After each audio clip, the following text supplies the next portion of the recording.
A very good afternoon and welcome to Lunchtime News, coming to you live from the Newsfirst Center here in Colombo. I'm Florin Rajendran and here's a look at your headlines. Special program to provide drinking water to drought-hit areas. 157 purportedly Sri Lankan asylum seekers brought to mainland Australia. National policy on alcohol to be introduced next year.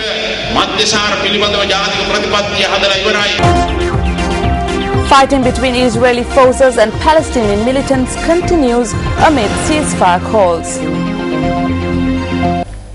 And in those stories in detail, the Met Department attributes the current drought to the lack of rainfall experienced in the latter half of last year. Duty meteorologist Anusha Varnasurya says that much rainfall cannot be expected until the onset of the second intermonsoonal season. Meanwhile, Hambantota District Secretary R.C. De Silva says the prevalent drought has had a severe impact on the Hambantota, Suryawava, Lunugambehera and Thisamarama administrative divisions. Residents of Hambantota say that although authorities have taken steps to provide water once a week via bowsers, the water that is given is insufficient. Anuradhapura District Secretary Mahinda Seniviratna says the drought had a worst effect on the Padiviya, Kapitagolava and Medavacha administrative divisions. People from the Madarigiri Administrative Division in the Polonnaruwa district say they have been severely affected as a result of the chronic water shortage. They accuse authorities of only providing water to people living on either side of the main road. General Manager of the National Water Supply and Drainage Board Ranjit Balasurya says a special program has been initiated to provide water for drought-hit areas. The Department of Irrigation meanwhile notes that water levels of reservoirs under their purview have receded to the lowest recorded in 14 years. Director of the department's water management unit Janaki Megastande noted that the water levels of reservoirs in the Ampara, Batiklo, Anuradhapura, Polonnaruwa, Trincomalee and Vaunia districts are extremely low. The Ministry of Disaster Management meanwhile says that a special program has been initiated to provide relief to the affected populace in the 76 drought-hit districts. Minister Mahinda Amarveera says a sum of 1.5 billion rupees has been allocated for this purpose. The Department of Agrarian Development says 100,000 acres of farmland cultivated in the Yalla season have wilted away as a result of the dry weather. Director General of Wildlife H.D. Ratnayaka says measures were taken to close the Yalla National Park until the 1st of September as a result of the severe drought.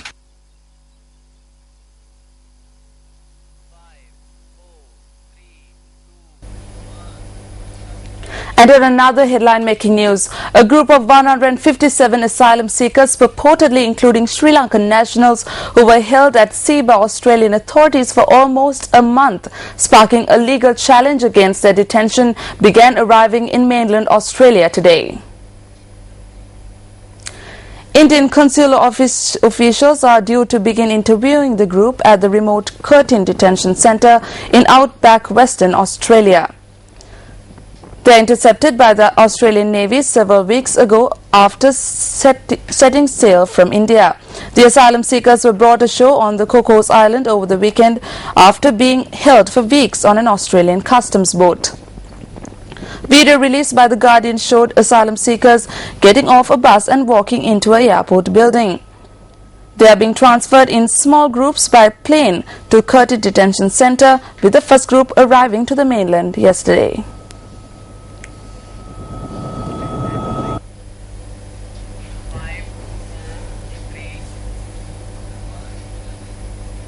Minister of Health Maithripala Sirisena stated that the national policy on drugs will come into effect from next year. He made this statement during a function held in Polonnaruwa yesterday.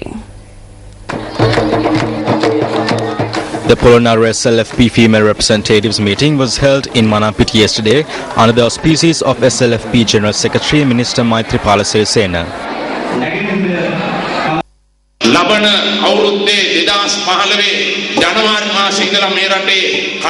From January 2015, every packet of cigarettes that is sold in Sri Lanka will have a health warning from a cancer patient. When you see that, you won't feel like smoking. People who do smoke will give it up. These are the good things that we are doing. There wasn't a national policy on alcohol like arak, whiskey or brandy. We have already formulated a national policy on alcohol. As a Minister of Health, I can clearly say that I will launch my campaign on alcohol next year and do the same thing I did for cigarettes.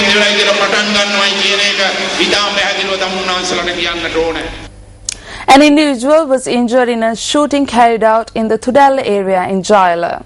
The police media unit stated that the shooting was carried out by an individual who arrived on a motorbike. The victim is currently receiving treatment at the Ragama Teaching Hospital.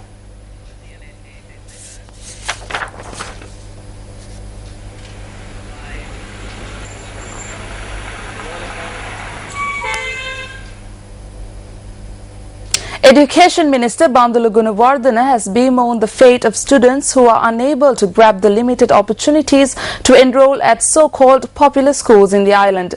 The minister made this statement at an event held in Jaffna yesterday.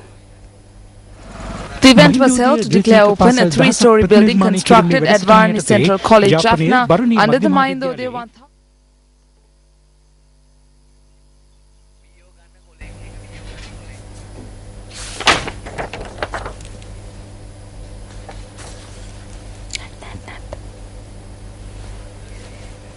And Dhamaraja in Kandy and Royal College in Colombo. However, about 4 million children are being educated in schools which are not listed as popular and which have many shortcomings and are neglected most of the time. There aren't many facilities here. There are laboratories and science teachers. Teachers appointed to rural areas leave after short stay. Sometimes these children may be unable to find work in the future as minor laborers in their own schools. SLFP Treasurer Minister Dallas Alapirma says that individuals who harm his and the party's image come forth from within the party itself from time to time. He made this statement at an event held at the Vijayabha National School in Mahava. The SLFP Representatives Conference in the Yapahua electorate was held under the auspices of several ruling party MPs and ministers.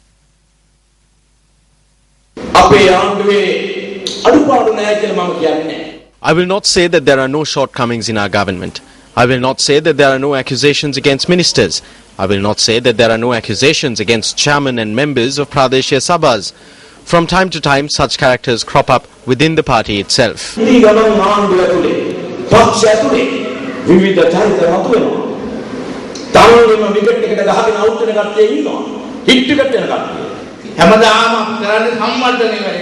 We are always doing development work. We are always building reservoirs, building roads and building elephant fences. And we rarely have the time to engage in politics at present.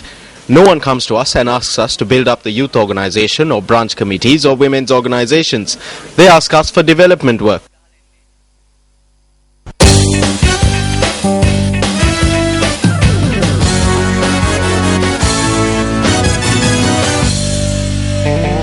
In some cricket news, South Africa need 314 runs to defeat Sri Lanka with 8 wickets in hand on a rain-battered 5th day of the second test at the SSE grounds in Colombo. Yesterday, Sri Lanka declared after posting 229 runs with skipper Angela Matthews remaining unbeaten on 63, while the hosts lost 8 wickets. Play commenced at 9:45 this morning, but rain halted play 15 minutes into the action. Sri Lanka managed to capture the wicket of D. Elgar of 13 runs for 13 runs. However, when showers arrived again, Quinton de Kock and Hashim Amla were at the crease.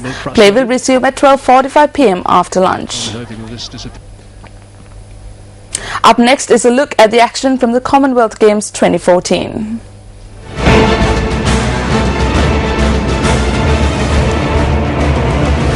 Sri Lanka beat Trinidad and Tobago in the finals of the Rugby Sevens Shield Championship that got underway at the Ibrox Stadium yesterday. Sri Lanka was leading 24-0 at Lemons and were able to add 19 more points in the second half to win the finals. Sri Lanka scored 7 tries and 4 conversions to their total of 43 points, while the opponents Trinidad and Tobago could only add a converted try to their score. Sri Lanka beat Barbados 37-0 in their semi-finals match. Meanwhile, Chandrika Subhashini, who represented Sri Lanka, qualified for 400 metres women's semi-finals.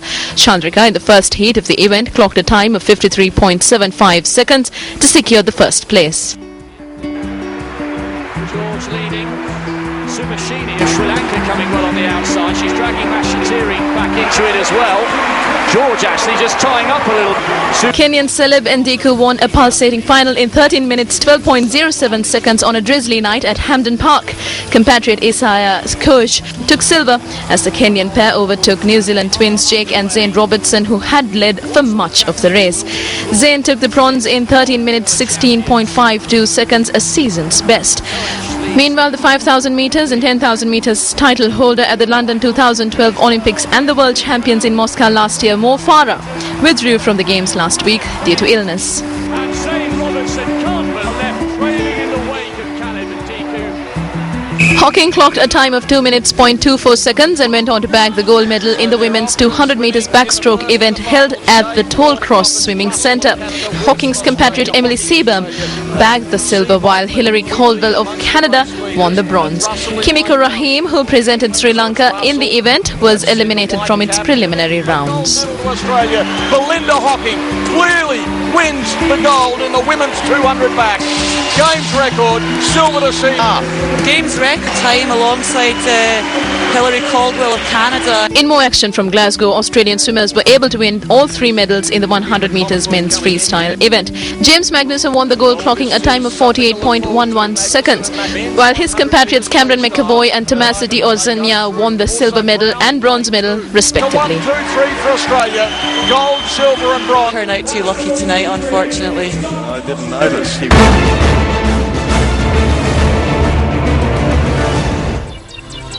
And that's a wrap of the Lunchtime News Bulletin for the day. It was an absolute pleasure having you with us. For the Newsfirst team, I'm Florine Rajendran. Have a pleasant day ahead.